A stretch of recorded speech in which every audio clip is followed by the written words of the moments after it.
안녕하세요. 오늘은 2월 10일 목요일 아침입니다. 오늘 하나님 말씀으로 하루를 시작하겠습니다. 오늘 말씀은 요한복음 12장 1절에서 11절까지 말씀입니다. 제가 읽겠습니다. 6월절 엿새 전에 예수께서 베다니에 이르시니 이곳은 예수께서 죽은 자 가운데서 살리신 나사로가 있는 곳이라. 거기서 예수를 위하여 잔치할새 마르다는 일을 하고 나사로는 예수와 함께 앉은 자 중에 있더라. 마리아는 지극히 비싼 향유 곧 순전한 나드 한 근을 가져다가 예수의 발에 붓고 자기 머리털로 그의 발을 닦으니 향유 냄새가 집에 가득하더라. 제자 중 하나로서 예수를 잡아줄 가룟 유다가 말하되 이 향유를 어찌하여 300데나리온에 팔아 가난한 자들에게 주지 아니하였느냐 하니 이렇게 말하면 가난한 자들을 생각함이 아니요 그는 도둑이라 돈꾀를 맞고 거기 넣는 것을 훔쳐감이러라. 예수께서 이르시되 그를 가만두어 나의 장래할 날을 위하여 그것을 간직하게 하라.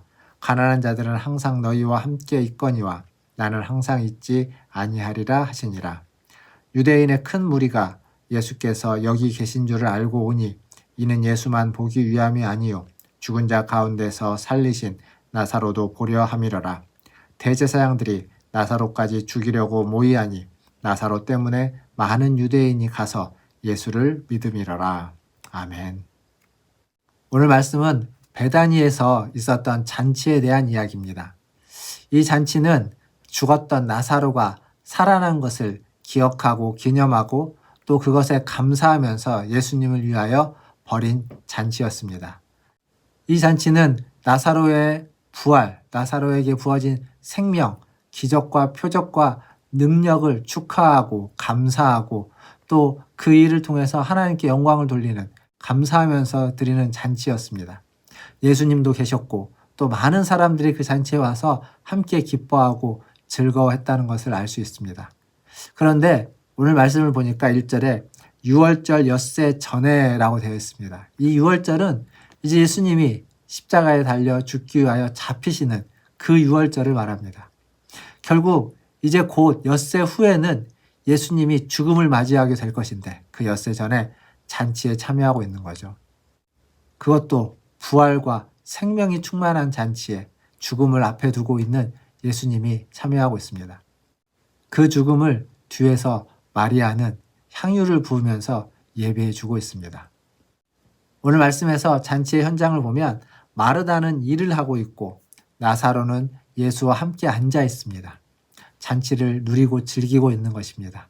그리고 반면 마리아는 지극히 비싼 향유, 순전한 나드 한 근의 향유를 가져다가 그 예수님의 발에 그 향유를 붓고 자기의 머리털로 그 발을 닦고 있습니다. 이것은 그가 할 수 있는 최고의 사랑의 표현이자 헌신이자 충성입니다. 할 수 있는 한 최고의 것을 하는 거죠. 최고의 사랑과 최고의 헌신과 충성을 하고 있는 그 자리에서 가룟 유다가 말합니다. 왜 이것을 낭비하느냐? 이 향유를 팔아서 왜 가난한 자들에게 나눠주지 않느냐라고 하면서 가룟 유다가 말을 합니다. 그런데 이것이 진정으로 가난한 자들을 위해서 그렇게 말하는 것이 아니라고 성경은 이야기해주고 있습니다. 가룟 유다는 돈꾀를 맡은 자로서 거기서부터 돈을 몰래 훔쳐가는 자입니다.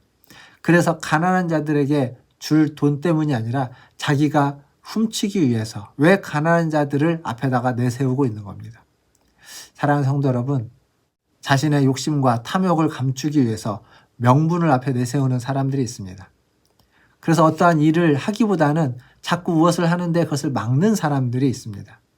그런 정치인들도 많이 있죠. 일을 하기보다는 일하는 사람들 자꾸 막아서 일을 못하게 하는 사람들. 오늘 여기 가룟 유다와 같은 사람들입니다. 가룟 유다가 그렇게 얘기하자 예수님이 이렇게 말씀하십니다.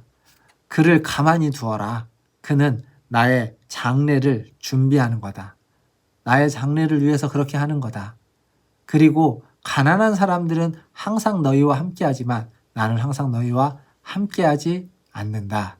즉 예수님은 지금 엿새 뒤에 있을 그 죽음에 대해서 염두에 두고 이야기하고 있습니다.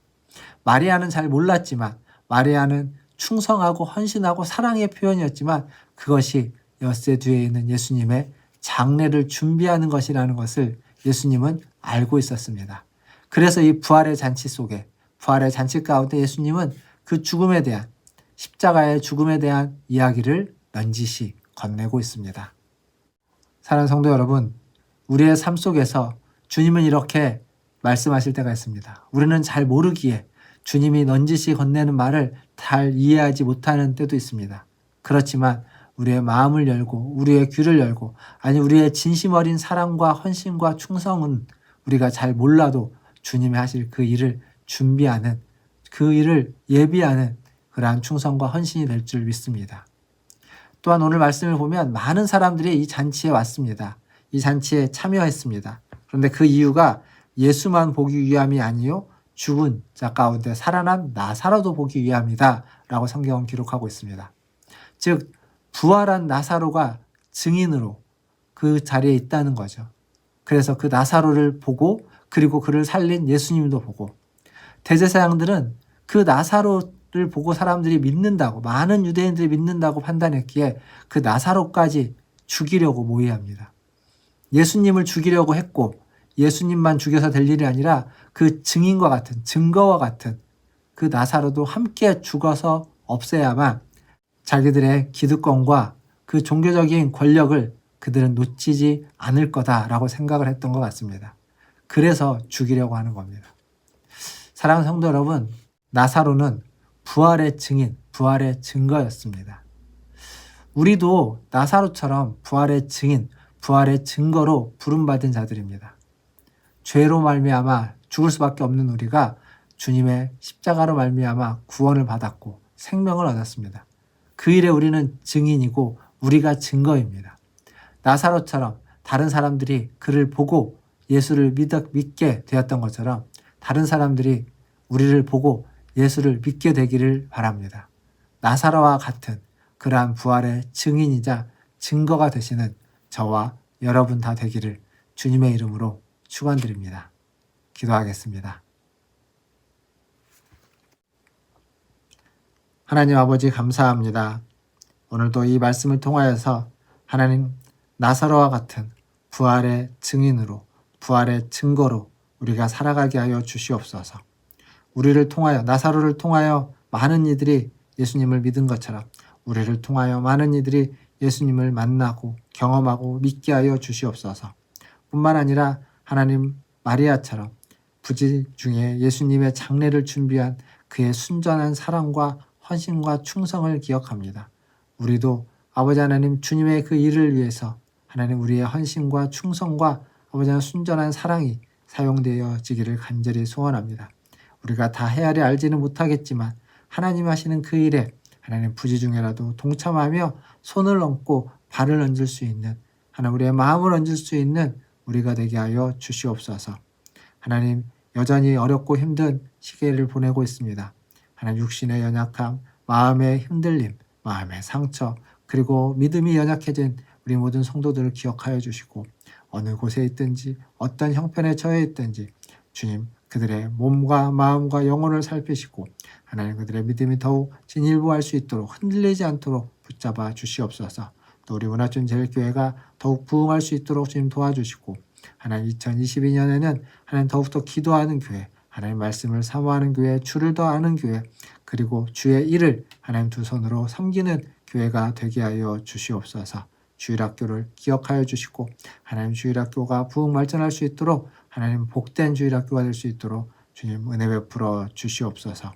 모든 것을 주님의 손에 의탁하며 우리 구주 예수님의 이름으로 기도하옵나이다. 아멘. 사랑합니다. 축복합니다. 또 내일 아침에 뵙겠습니다. 샬롬.